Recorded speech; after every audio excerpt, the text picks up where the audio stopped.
Ho ricevuto tra l'altro tantissime telefonate da parte dei nostri colleghi imprenditori, da parte anche degli altri presidenti che hanno avuto l'opportunità, la fortuna insomma di conoscere Luciano, il quale è sempre stato un amico dell'associazione, sempre molto impegnato, molto presente. Dinamico, pratico, ma con progetti che diventano realtà. Luciano Miotto, sandonatese, con il cuore trevigiano, per tutti è così, sia nella sua azienda di Cessalto che nel suo impegno associativo.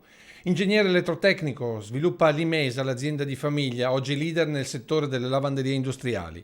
Una passione anche per il radiocontrollo, non a caso il suo ultimo progetto è far dialogare la lavatrice di casa con il resto degli elettrodomestici in una visione digitale che l'aveva portato nel CDA di Treviso Tecnologia, azienda speciale della Camera di Commercio di Treviso.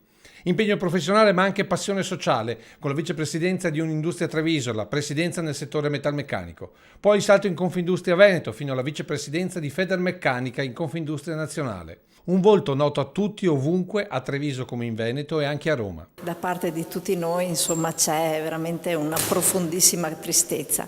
Siamo vicini alla famiglia, siamo vicini all'impresa e adesso è un po' il momento di aspettare, il momento del silenzio. Un silenzio carico di ricordi per la Presidente piovesana, con una frase particolare diventata un vero e proprio motto.